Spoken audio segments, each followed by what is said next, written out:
straight to some breaking news coming in this hour. Well, Yeddyurappa's double speak on the Lingayat row has been exposed. In fact, a letter shows that he had supported the demand rather for a separate religion back in the year 2013. Well, that's the big breaking news that we have for you this hour. In fact, according to the report, a memorandum was sent to the then Prime Minister Manmohan Singh in the year 2013, where prominent Lingayat leaders had sought a separate religion status for the Veerashaiva-Lingayats. One of the signatories of the memorandum, in fact, was BS Yeddyurappa. That's a big update that we have for you. Going across to my colleague Sagai Raj for more details.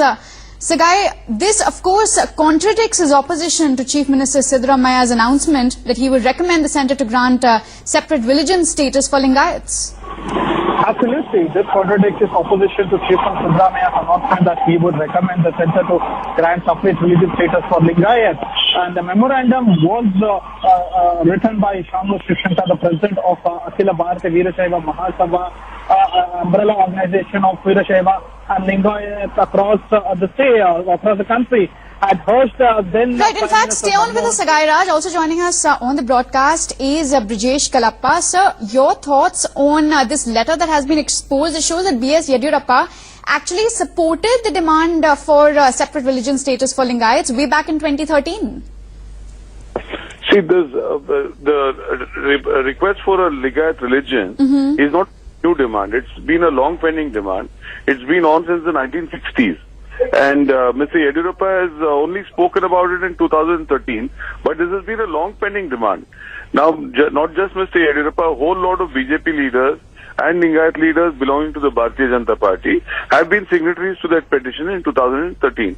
Now, when the entire the community, they came and met the Chief Minister and they made a request. The Chief Minister was duty-bound because he has to look at all cross-sections of society. Right. And but at the same time, Mr. Kalappa, this contradicts BS Yeddyurappa's current opposition to Chief Minister Siddaramaiah's announcement. No, Mr. Yeddyurappa has, he's been known to be a corrupt politician. He's been known to have brought certain, corruption into the entire system. But we know that what Mr. Yeddyurappa stands for. He has never stood for anything firmly throughout his life. So why would he ever stand for something like this also? He has never stood for anything firmly. See, first of all, BJP doesn't know the ABC of administration. Since they don't know the ABC of administration, despite the fact that Mr. Yeddyurappa was Chief Minister till 2010, he was not in a position to move this entire thing. Now that the state government has taken this entire matter forward, now they're crying hoarse. They're crying foul. This is like a typical case of... But Mr. Kalappa, it's so sad as to how our politicians change colour as and when required. Yeddyurappa supported this demand in 2013. Now, as per convenience, because it doesn't suit him, he's been opposing it.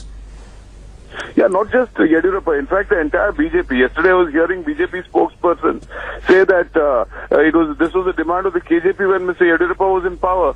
But there are half a dozen BJP legislators, BJP MPs who are signatories to that petition. So they don't make a comment about it. They all continue to remain in the same party. Mr. Yeddyurappa may have joined another party, but he's very much in the BJP now. Why doesn't he make a stand clear? Why doesn't Mr. Modi speak up? Because the entire matter is now before Mr. Modi. Mr. Modi should either say that no, we don't want a separate religion, or we want a separate religion. But you must remember that this has been a long-pending demand. Right. At the same time, Brijesh Kalappa, even the Congress is being questioned, the timing is being questioned, because this announcement has been made by the Karnataka government just a few months before polls, hinting at signs of appeasement. No, this entire process began at least a year ago. And first was a group of ministers which went around the community, found out and elicited their views. Then after that, the committee was formed, which comprised experts from various groups, legal experts, sociological experts, all kinds of people. So they have now made a recommendation. That recommendation has been accepted by the Minority Commission. This has been over a year in the making. So the Minority Commission's recommendation has now been forwarded to the centre. So now the ball is in the centre's court. If BJP feels that something has to be changed or something has to be worked differently from what Karnataka government has done, let them do it. The ball is entirely in their court. Right, but at the same time, this Karnataka government's recommendation or announcement hasn't come, without an aftermath. We've seen protests taking place. We've also seen a lot of questions being raised over the announcement by the Karnataka government. No, that is the BJP dirty tricks department at work. BJP dirty tricks department has been trying to foment trouble over a long period in time, whether in regard to what has been happening in Mangaluru, whether in regard to the killing of Deepak Rao, where a BJP councillor was arrested, then whether in regard to the stabbing of the Lokayukta, where a BJP former Yuva Morcha worker was arrested. So they've been trying to foment trouble over a period in time. So this is yet another opportunity for them to, foment trouble and to blame the Congress party for it. Right, Brajesh Kalappa, thank you for joining us on the broadcast. Unfortunately, it's all politics at the end of the day, and this letter shows the double standards of the Karnataka BJP.